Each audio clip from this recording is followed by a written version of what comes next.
4 নম্বর ইয়াকুব আলাইহিস সালাম, ওনার জীবনী থেকে শিক্ষা হচ্ছে পেশেন্স, ধৈর্য। আমাদের অনেকের ধৈর্য নাই, আমরা অস্থির, অল্পতে ধৈর্য হারায় ফেলি। ধৈর্য এমন একটা গাছ, এই গাছের সারা গায়ে অনেক কাঁটা, কিন্তু এই গাছের ফল বড্ড মিষ্টি। ধৈর্য এমন একটা গাছ, গাছের সারা গায়ে কি, কিন্তু ফলটা। ইয়াকুব আলাইহিস সালামের কলিজার টুকরা ইউসুফ আলাইহিস সালামকে ভাইয়েরা মেরে আহত করে কুয়ায় ফেলে দিছে, কুয়া থেকে নিয়ে মিশরে বিক্রি করে দিছে। এখন এতিম হয়ে আরেক জায়গায় থাকে, বাবার কলিজা ফেটে যায়, ছিঁড়ে যায়, কিন্তু কাউরে বিচার দেয় না, কাউরে কিছু বলে না। উনি বলে ইন্নামা আশকু বাসি ওয়া হুজনি ইলাল্লাহ, আমার দুঃখ কষ্ট মনের জ্বালার যন্ত্রণা আমি একজনের বলি, তিনি কে? আল্লাহ। ধৈর্য ধারণ করলেন। প্রাপ্তবয়স্ক অবস্থায় ওনার ছেলে বানিয়ামিন, তাকেও হারালেন, আবার বলে আমি কাউরে বিচার দিই না, একজনের বলি, তিনি কে? আল্লাহ। এই দুই ছেলের শোকে কাঁদতে কাঁদতে অন্ধ হয়ে গেলেন। আল্লাহু আকবার। সেদিন ইয়াকুব আলাইহিস সালাম একবারে ধৈর্য হারা হন নাই। তাহলে আল্লাহ নবী ইয়াকুব আলাইহিস সালামের জীবনী থেকে আমাদের জন্য শিক্ষা হচ্ছে পেশেন্স। বিপদে আমরা কি ধরবো? ধৈর্য ধারণ করব। 5 নম্বরে ইউসুফ আলাইহিস সালামের জীবনী থেকে আমাদের শিক্ষা হচ্ছে he is the archetype of good character, উন্নত চরিত্রের মডেল। আমার যুবক ভাইয়েরা, গায়েত ফাউন্ডেশন বাংলাদেশের আজকের ইফতার প্রোগ্রামে যুবক যারা এসছো, তোমাদের জন্য শিক্ষা আর্কিটাইপ অফ গুড ক্যারেক্টার, চরিত্র কিভাবে হেফাজত করতে হয় এর মডেল, প্রেরণার বাতিঘর। তাগড়া যুবক, পৃথিবীর সবচাইতে সুন্দর পুরুষ ইউসুফ আলাইহিস সালাম, তাকে দেখে ওই সময়ের আরেক বিশ্ব সুন্দরী জুলাইখা প্রেমে মাতোয়ারা, গোপন কক্ষে নিয়ে প্রেম নিবেদন করেছে, বলেছে ইউসুফ কাক পক্ষে টের পাবে না। আল্লাহ নবী ইউসুফ আলাইহিস সালাম এটাকে প্রত্যাখ্যান করলেন, জোরাজুরি করলো, প্রত্যাখ্যান করলেন, মারধর করা হলো, প্রত্যাখ্যান করলেন, সবশেষে আলটিমেটাম দিল, যদি আমার কথা মতো না চলো জেলখানায় ভরবো।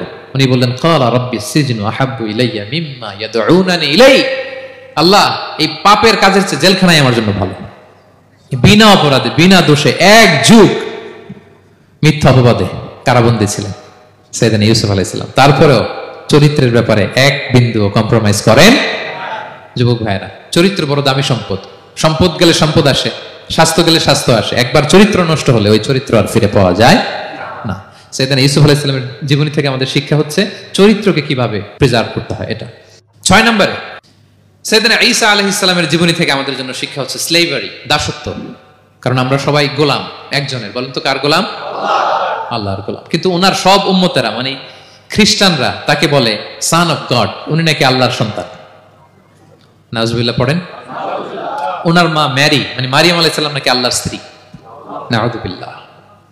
কিন্তু উনি জন্মের পরেই দুধের শিশু মায়ের কোলে বসে একটা ছোট্ট ভাষণ দিয়েছিলেন, বলেছিলেন ইন্নী আব্দুল্লাহ আতানিয়াল কিতাবা ওয়া জাআলানি নাবিয়্যা, আল্লাহ আমাকে আল্লাহর গোলাম বানিয়ে পাঠিয়েছেন। দেখেন কি নবী, প্রথমে এসে বলেন আমি কিন্তু রাসূল, একে তো দুধের শিশু, মুখের প্রথম কথা কি ইন্নী আব্দুল্লাহ, আমি আল্লাহর গোলাম, যাতে করে পুরো খ্রিস্ট সমাজের বিরুদ্ধে দলিল হয়ে থাকে যে তোমাদের নবী পৃথিবীতে এসে তার মুখ নিঃসৃত প্রথম শব্দটাই ছিল আমি আল্লাহর দাস, আমি আল্লাহর গোলাম। এবং উনাকে ওনার মাকে আল্লাহ স্পেশাল ইন্টারোগেট করবেন কিয়ামতের দিন, ঈসা মারিয়াম তোমরা কি বলে আসছিলা যে তুমি আমার বউ আর তুমি আমার সন্তান? ওনারা কাচুমাচু করে থার করে কাঁপবে আল্লাহর সামনে, কারণ এটা শিরকের প্রশ্ন।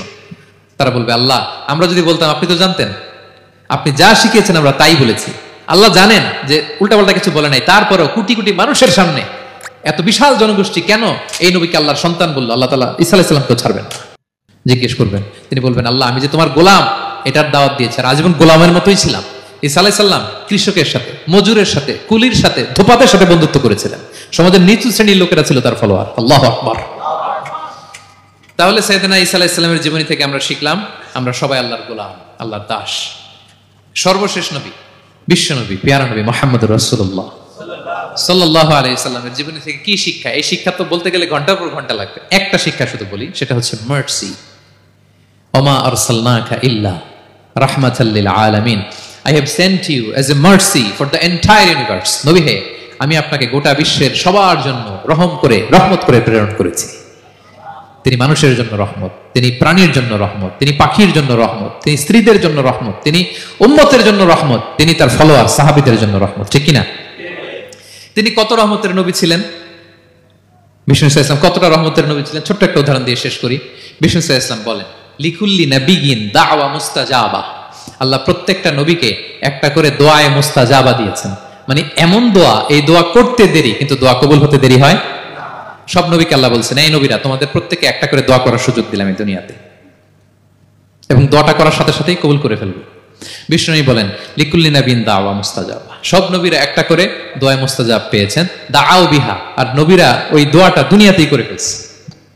সব নবীর ওই স্পেশাল দোয়া যেটা করলেই কবুল, ওটা সব নবীরা কি করছে? দুনিয়াতেই করে ফেলেছে। কিন্তু বিশ্বনবী বলেন ওয়া ইন্নী আখতাবিউ দাওয়াতি শাফাআতান লি উম্মতি ইয়াউমাল কিয়ামা। আমি আমার সেই দোয়াটা এই দুনিয়ার বুকে অন্যান্য নবীদের মতো করি নাই। আমি আমার দোয়াটা আমার গুনাহগার উম্মতের জন্য কিয়ামতের কঠিন দিনে তারা যখন মুসিবতে পড়ে যাবে, ওই মুসিবত থেকে বাঁচার জন্য ওই দোয়াটা আমি আমার উম্মতের জন্য রেখে দিয়েছি। ওয়া ইন্নী আখতাবিউ দাওয়াতি শাফাআতান লি উম্মতি ইয়াউমাল কিয়ামা। সব নবীরা এই দোয়াটা করেছে, দুনিয়াতেই কবুল হয়ে গিয়েছে। কিন্তু বিষ্ণুনবী বললেন আমি চাইলে এই দোয়াটা করতে পারতাম।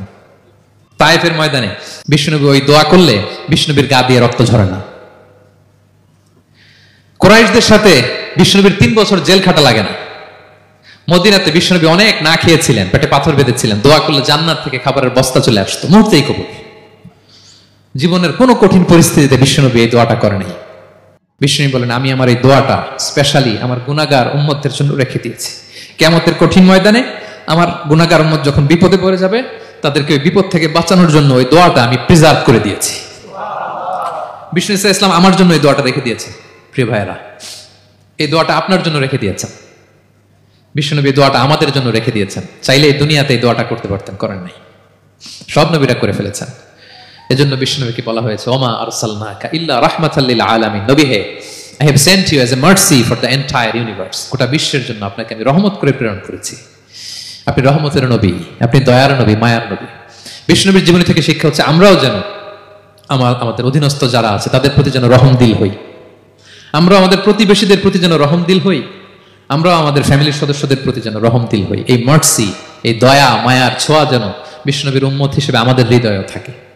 সবাই পড়ি আমিন। তাহলে সম্মানিত সুধী, নবীদের এই লাইফ লেসন থেকে আমরা যেগুলো শিখলাম, এগুলো আমাদের জীবনে বাস্তবায়নের দরকার আছে না নাই? বলেন বলেন। বেশি বেশি নবীদের জীবন চর্চা করবেন তো?